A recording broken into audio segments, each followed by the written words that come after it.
Heureux de vous revoir dans un nouveau tutoriel. Dans ce tutoriel, on va voir quelques modèles d'entrée du Smart Money Concept. Retenez qu'il y a plusieurs modèles d'entrée en Smart Money Concept. Mais nous, on va se focaliser sur les plus utilisés, les plus fréquents et aussi les plus importants. Ici, les modèles d'entrée sont différents des méthodes d'entrée. On a deux méthodes d'entrée. Une méthode d'entrée de continuation et une méthode d'entrée de retournement. Mais les modèles d'entrée sont très nombreux. Et j'ai même fait quelques séries de vidéos sur quelques modèles d'entrée. J'ai fait une vidéo sur le modèle d'entrée unicorn. J'ai fait sur le modèle d'entrée Quasimodo. J'ai fait sur le market maker model. Alors, on va ajouter quelques modèles d'entrée sur ce qu'on a déjà vu. Ici, on est en face de nous ici, 4 modèles d'entrée. On a le modèle d'entrée BPR, le modèle d'entrée Invert Fair Value Gap, le modèle d'entrée Breakaway Gap, le modèle d'entrée VB. Maintenant, ces modèles d'entrée-là, je vais essayer de les détailler très bien pour que vous arriviez à utiliser efficacement pour une meilleure prise de décision. Parce que la plupart d'entre vous déjà connaissent quelques modèles d'entrée parmi ces 4 modèles d'entrée-là. Mais c'est que la plupart d'entre vous les utilisent mal. Oui.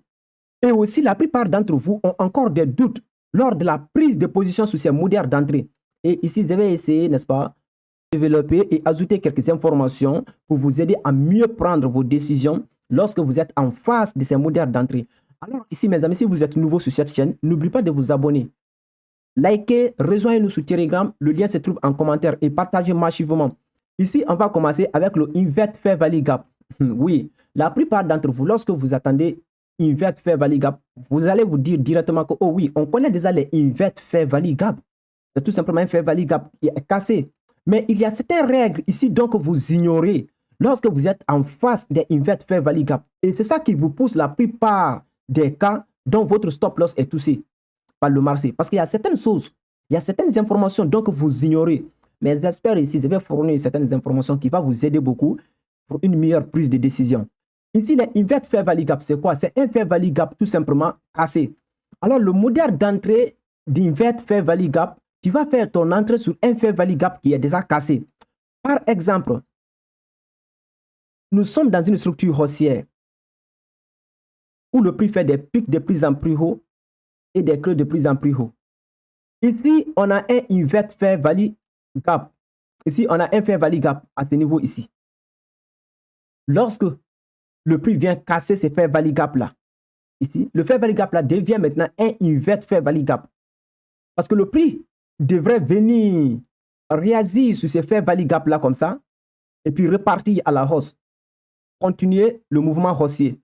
Mais comme le prix vient de casser le Fair Value Gap qui est là, alors ce Fair Value Gap là ne sera plus un Fair Value Gap simple, mais plutôt un Invert Fair Value Gap qui va se comporter maintenant comme une zone d'attaque. Le prix peut venir réagir à ce niveau pour aller à la baisse. C'est tout simplement ça, un Invert Fair Value Gap. Mais pour qu'un Invert Fair Value Gap soit tradable, il y a certains critères que le Invert Fair Value Gap doit remplir. Il y a certaines conditions. Mais c'est ça que la plupart d'entre vous ignorent. Maintenant, on va essayer de descendre pour voir un Invert Fair Value Gap qui est tradable. Je dis bien un Invert Fair Value Gap qui est tradable parce que ce n'est pas tous les Invert Fair Value Gap qui sont tradables. Le Invert Fair Value Gap sera tradable si et seulement si il remplisse les conditions. Alors, en face de nous ici, on a un Invert Fair Value Gap. C'est un Fair Value Gap qui est déjà cassé. Vous voyez?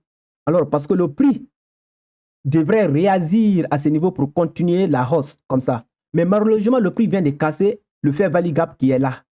Le prix vient de casser. Alors, ça devient un Invert Fair Value Gap. Ça peut se comporter comme une zone d'attaque pour nous. On peut attendre le prix à ce niveau. Lorsque le prix arrive là, on peut entrer en position en espérant le prix à la baisse. Mais pour que cette zone-là soit tradable, il faut que cette zone remplisse certaines conditions. La première condition, il faut que cette zone se situe dans notre PD. Retenez que nous sommes dans une structure haussière ici. Alors, pour que notre Invert Fair Value Gap là soit tradable, il faut qu'il se situe dans notre premium. Parce que déjà ici, on a eu un changement de caractère. Alors, le prix veut aller à la baisse. Pour que ce Invert Fair Value Gap là soit tradable, il faut qu'il se situe dans notre premium. Parce que nous cherchons des opportunités de vente. Alors, lorsque le invert fair value gap là se situe dans notre premium, ça devient une zone tradable, la première condition. Mais ce n'est pas tout. La deuxième condition, il faut que le invert fair value gap soit visible. Quand je dis visible, il faut que le invert fair value gap ne soit pas minuscule comme ça. Si c'est un invert fair value gap qui est minuscule comme ça, alors nous, on ne va pas le considérer. Non, on veut un fair value gap qui est visible comme ça. Et vous voyez. Alors, lorsqu'un invert fair value gap est visible comme ça, il aura une forte chance de marcher. Il aura une forte probabilité que le prix vienne réagir là-bas, n'est-ce pas? Et continuer à la baisse ou à la hausse selon le contexte du marché. Alors ici, on a un invert fair value gap qui est visible. On a un invert fair value gap qui est probablement dans notre premium. N'est-ce pas? Là, on va essayer de déterminer notre premium d'abord pour voir si réellement le invert fair value gap là se trouve dans notre premium.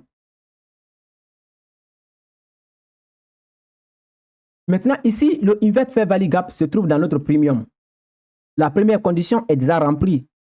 N'est-ce pas? La deuxième condition, le invert fair value gap est visible. Ce n'est pas un invert fair value gap qui est minuscule comme ça. Maintenant, la troisième condition ici, il ne faut pas qu'il y ait un autre fair value gap à droite de notre invert fair value gap.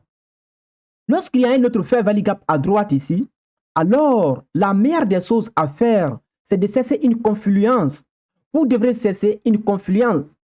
C'est-à-dire cesser une confluence entre votre invert fair value gap et votre normal fair value gap là, qui se trouve à droite. Et si vous ne trouvez pas de confluence entre les deux fair value gap, n'est-ce pas? Le fair value gap qui se trouve à droite, si il se trouve dans notre premium, c'est ce fair value gap là tout simplement qu'on va trader. On va oublier tout simplement notre invert fair value gap. Je disais bien, si on a un autre fair value gap à droite de notre invert fair value gap ici, la meilleure des choses, c'est de cesser une confluence. N'est-ce pas? Lorsque vous trouvez une confluence, vous pouvez tout simplement prendre cette zone de confluence comme une zone POI, où vous allez attendre le prix pour passer à l'attaque. Mais si vous ne trouvez pas de confluence entre votre invert fair value gap et votre normal fair value gap, alors la meilleure des choses à faire, c'est de vous focaliser sur votre normal fair value gap. Votre normal fair value gap, c'est là votre zone d'attaque si et seulement si il se trouve dans votre premium. Si votre normal fair value gap se trouve dans votre premium, alors c'est votre normal fair value gap qui sera, n'est-ce pas, votre zone d'attaque et non pas votre invert fair value gap. Parce que votre normal fair value gap est d'abord fraîche. Ce n'est pas d'abord retesté, ce n'est pas comblé, mais le invert fair value gap là est déjà comblé. C'est plus simple que ça aussi. Mais la plupart d'entre vous, ils vont sûrement voir le invert fair value gap n'importe où comme ça. Ils vont essayer d'attendre le prix ici. Toi, tu veux aller à la vente. Et puis, tu vois ici que le invert fair value gap se trouve dans ton discount. Pourquoi vas-tu vendre dans ton discount ici? La plupart des gens ne considèrent pas ça. Ne considèrent pas ces critères-là. Et aussi, tu peux voir que le invert fair value gap se trouve à quelque part là. Mais on a un normal fair value gap qui se trouve à quelque part dans notre discount ici. Ils vont se focaliser sur leur invert fair value gap en oubliant tout simplement leur normal fair value gap qui n'est pas d'abord retesté, qui est d'abord fraîche. Et qu'est-ce qui va se passer? Ils vont prendre une position à ce niveau et finalement mettre leur stop loss ici. Mais qu'est-ce que le marché va faire? Le marché va venir percer les stop loss pour venir réagir sur le fair value gap qui est d'abord fraîche, qui n'est pas d'abord retesté avant d'aller à la baisse. Pour trader les invert fair value gap, vous devrez cesser à savoir si le invert fair value gap a réellement rempli les conditions qu'il faut avant de vous lancer, n'est-ce pas, dans n'importe quel trade sur les invert fair value gap. C'est plus clair que ça aussi. On va d'abord voir tous les modèles d'entrée avant d'aller sur le graphique pour des exemples. Maintenant, on va aller sur le deuxième modèle d'entrée. Ici, on va prendre le modèle d'entrée du breakaway gap. Qu'est-ce qu'il s'est à faire ici, breakaway gap? Un breakaway gap, c'est un fair value gap qui est en confluence avec un breakout block ou bien une mitigation block. Regardez. Par exemple, nous sommes dans une structure haussière comme ça.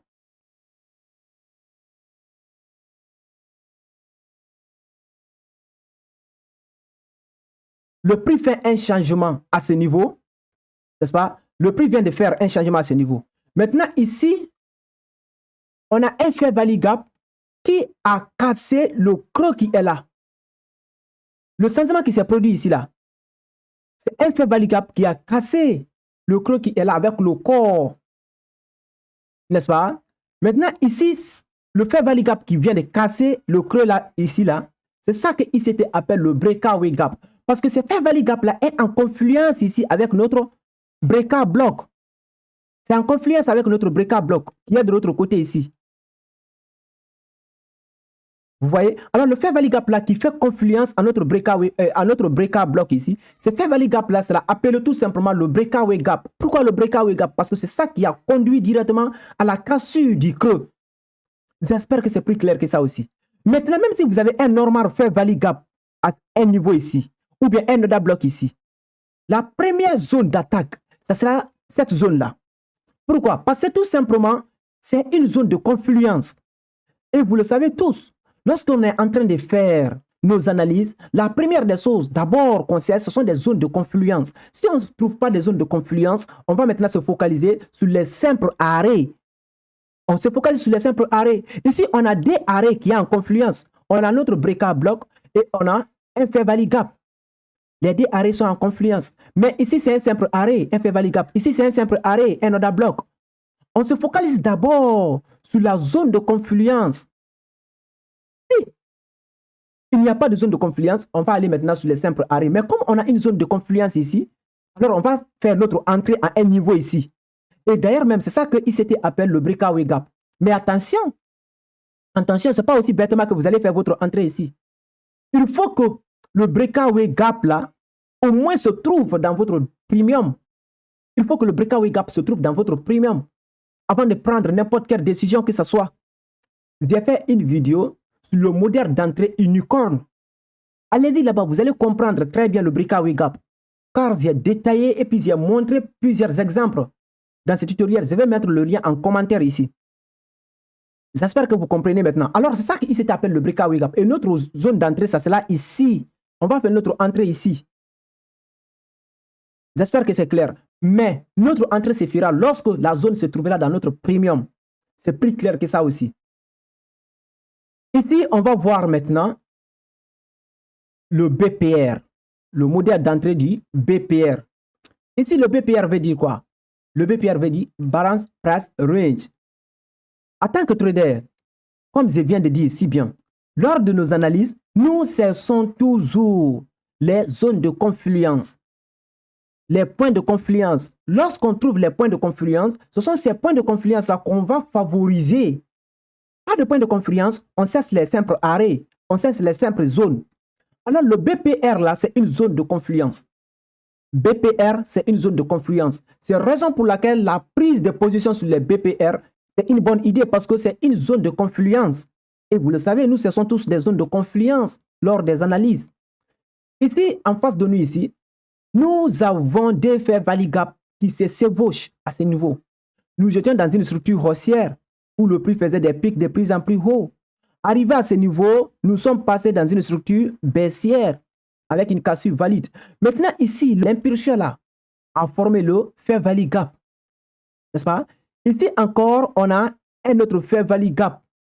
Les deux fair value gaps sont chevauchés, sont en face l'un de l'autre. Alors, ici, on peut déterminer une zone de confluence. Cette zone de confluence là sera appelée tout simplement notre BPR, Balance Price Range.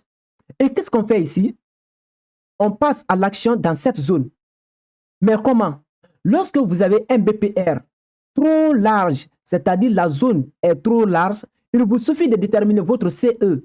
Votre CE, c'est-à-dire votre consequence incrossment. Vous déterminez tout simplement votre consequence incrossment. Vous pouvez placer une position sell limit ou un buy limit selon le contexte du marché. Vous pouvez placer un sell limit tout simplement ici, sur votre CE ici. Mais lorsque vous placez votre sell limit ici, vous devrez placer votre stop loss au-dessus de la zone. Si la zone est trop large, tout légèrement au-dessus de la zone. Mais si la zone n'est pas large, la zone est très petite, il vous suffit de faire votre entrée au début de la zone et mettre votre stop loss un peu loin de la zone. Si la zone est très petite, j'espère que c'est plus clair que ça aussi. Alors, les BPR ici se comportent comme des zones d'entrée idéales parce que c'est une zone de confluence. Mes amis, si c'est votre première fois de tomber sur cette chaîne, n'oubliez pas de vous abonner, liker et partager massivement. Rejoignez-nous sur Telegram. Le lien se trouve en commentaire. Ceux qui veulent rejoindre la formation ou le mentorship, contactez-moi sur Telegram. Un petit parenthèse. Maintenant, on continue. Ça, c'était juste le BPR. Maintenant, on va aller maintenant sur le troisième. J'ai dit même, on va aller sur le quatrième maintenant, qui est le modèle d'entrée dit VB. VB veut dire quoi? VB veut dire tout simplement le vacuum block. Et j'espère que la plupart d'entre vous connaissent déjà les vacuum blocks. Ces vacuum blocks-là, c'est quoi exactement? Alors, le vacuum block, c'est un gap qui est créé dû aux phénomènes géopolitiques ou des phénomènes macroéconomiques, c'est-à-dire dû aux news. J'espère que vous êtes avec moi. Par exemple, nous sommes dans une structure haussière comme ça. À ce niveau-là ici, on se trouve dans le vendredi. Ce niveau-là, on se trouve dans le vendredi. N'est-ce pas? Le marché se ferme à ce niveau. Maintenant, le lundi, le marché s'ouvre à un niveau ici. Ce gap-là se crée tout simplement parce que soit durant le week-end, il y avait eu des rumeurs que vraiment la semaine à venir, il aura telle news, il aura telle news. Est-ce que vous voyez? Alors, lorsque le marché s'ouvre le lundi directement, le prix va sauter. Vous allez voir, n'est-ce pas, un gap, un whopping gap. Alors, c'est ce gap-là qu'on appelle ici le vacuum block. Ou bien ça peut se produire tout simplement lors des annonces économiques. Oui, lors des annonces économiques, vous pouvez voir que le prix saute d'un niveau à un autre niveau. Mais le plus fréquent, c'est fait le plus souvent, n'est-ce pas, du close au open. Lorsque le marché se ferme ici le vendredi, le lundi, vous allez voir que le marché va s'ouvrir à un niveau ici. Ça peut être dû, n'est-ce pas, à des news ou à des rumeurs, tout simplement. Maintenant, ici, ce gap-là, ici, c'est appelé notre vacuum block. Et ce vacuum block-là, comment nous, on peut l'utiliser comme un modèle d'entrée? Et si maintenant, pour utiliser le vacuum block comme un modèle d'entrée, il faut aussi que le vacuum block remplisse certains critères. Ici, on va essayer de descendre en bas.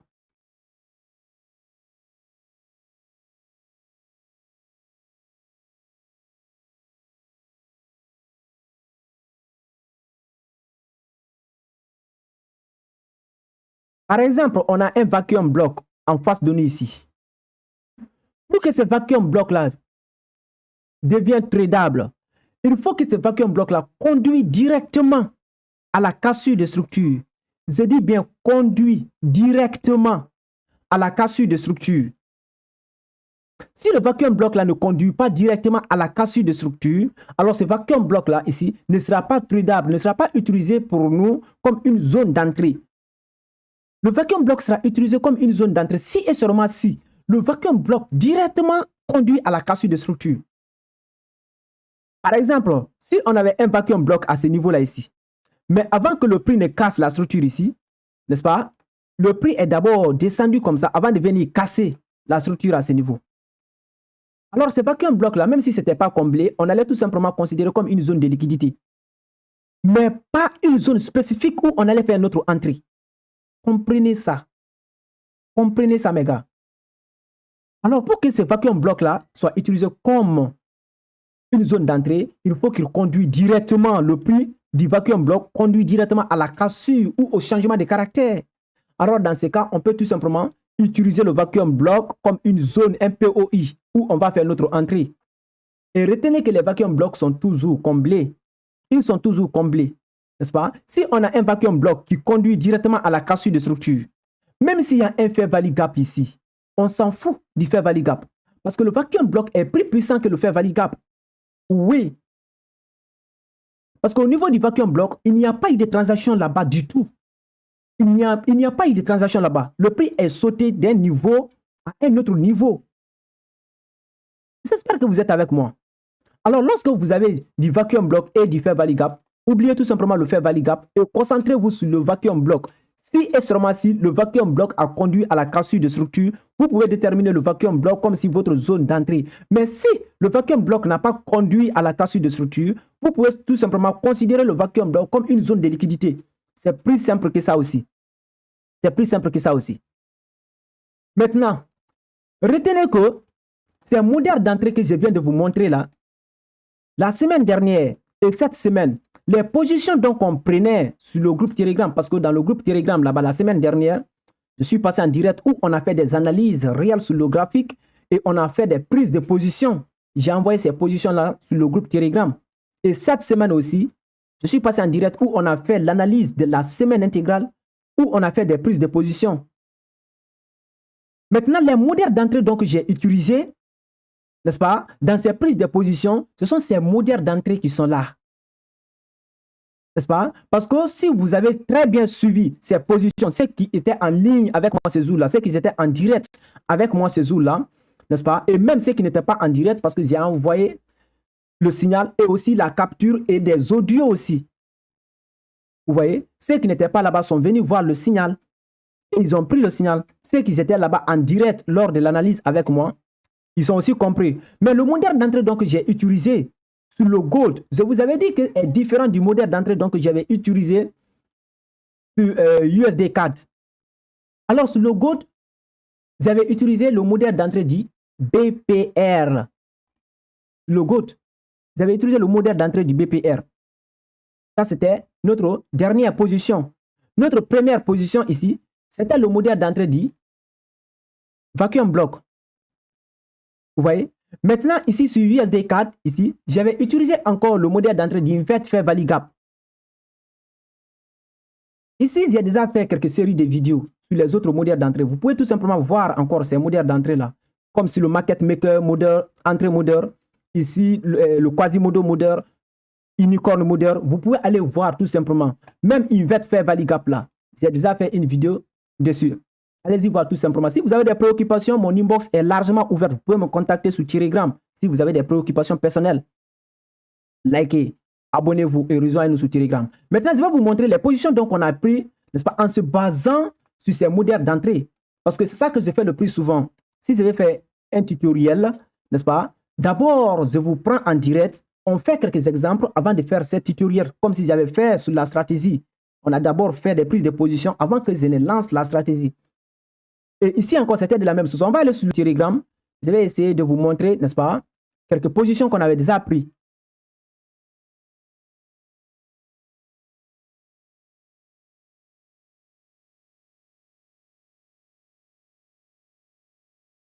Vous voyez, mes amis, nous sommes déjà sur Telegram. Comme vous pouvez constater ici. Ici, je suis passé en direct où j'ai analysé, n'est-ce pas, j'ai fait des analyses de certaines paires de devises. Il y a ce jour-là, il y avait beaucoup de personnes qui étaient avec moi en direct, en live ce jour.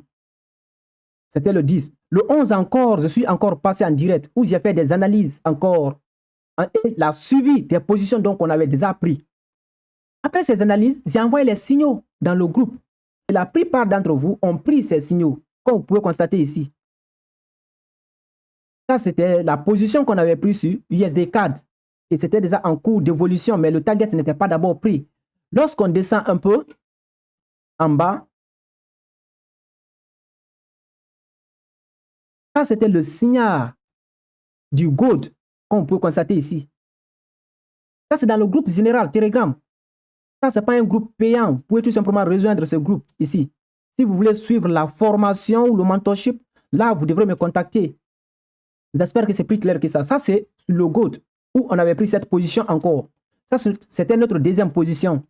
Et si on descend un peu en bas, n'est-ce pas, j'envoie toujours des appuis avec des écrits et des audios qui vous permettent, n'est-ce pas, à comprendre encore les choses mieux. Ceux qui n'étaient pas en ligne, présents avec nous, peuvent venir prendre position toujours. Maintenant, en bas ici, vous pouvez constater que le TP était déjà pris à ce niveau-là ici. Le GOAT avait déjà pris le TP1, comme vous pouvez constater à ce niveau-là ici. Vous constatez ici, le TP était déjà pris. Attends, je vais essayer d'agrandir un peu. Vous avez vu le draw en liquidity, le TP était déjà pris ici. Le GOAT avait déjà pris le TP. Mais le prix était toujours en cours d'évolution.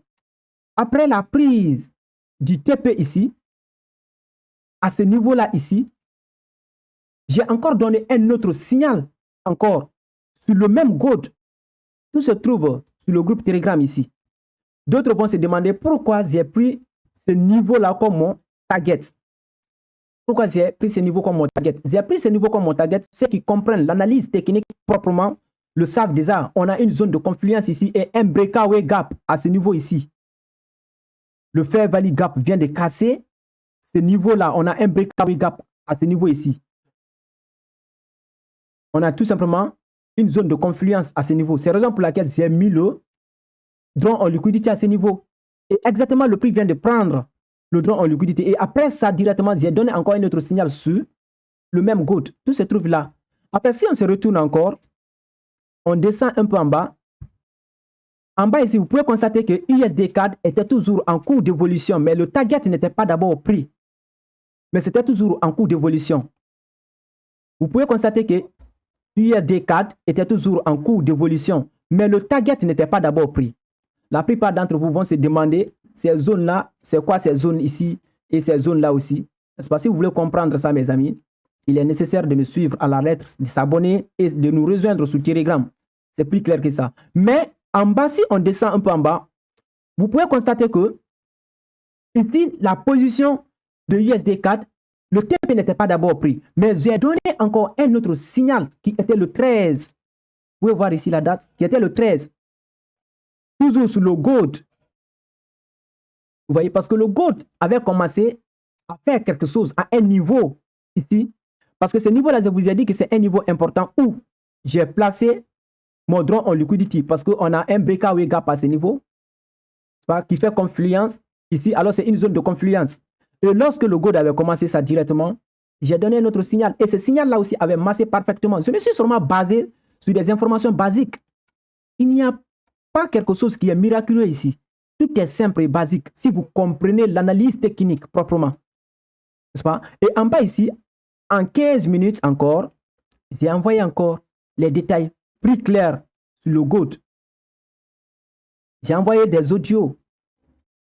Et lorsque le signal était confirmé, j'ai envoyé dans le groupe, j'ai dit, le gold déjà confirmé. Vous pouvez prendre position. Vous pouvez voir clairement. J'ai donné ce signal. Et encore, j'ai ajouté des audios. Mes amis, likez et abonnez-vous. Rejoignez-nous sur Telegram. N'est-ce pas? Ici, le gold vient de prendre le TP1. Vous pouvez voir, le gold avait pris le TP1. Le signal que j'avais donné en haut ici, ça vient de prendre le TP1 ici. Vous pouvez voir ici, le TP a été pris, le TP1. Mes amis, likez, abonnez-vous et rejoignez-nous sur Telegram.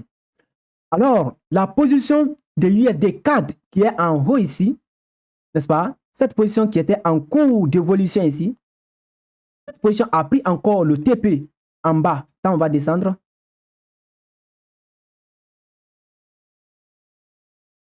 vous voyez, cette position avait pris le TP, comme vous pouvez constater très bien.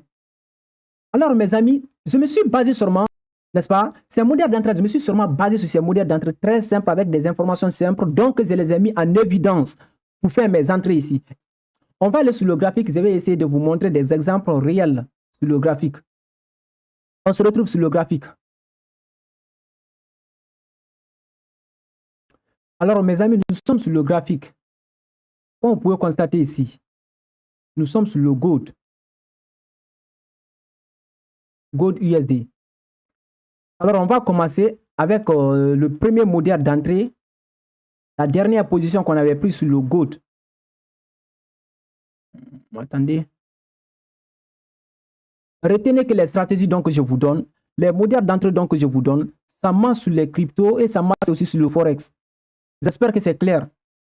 Si vous avez des questions personnelles, contactez-moi directement sur Telegram. Alors, si vous regardez très bien ici, à ce niveau-là, si c'était vous, est-ce que vous allez considérer ce niveau-là comme une zone d'entrée? Mais non, même si vous connaissez déjà la notion du BPR, vous n'allez pas considérer cette zone-là.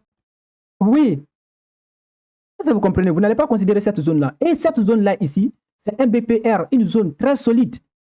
Une zone très solide. Lorsque je suis passé en direct, j'ai expliqué de mieux encore avant qu'on ne prenne position. Je les ai dit que le prix va réagir dans cette zone ici, on peut déjà, n'est-ce pas, se positionner dans notre CE. Notre CE qui est notre Consequence Incrossment. Si vous constatez très bien, ici, on a un Fair Value Gap qui est à ce niveau-là ici. À ce niveau-là ici. On a un Fair Value Gap, Invert Fair Value Gap maintenant. Après encore,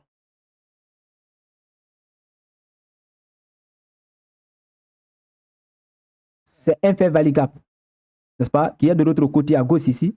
Après encore, on a un autre Fair Value Gap ici. De là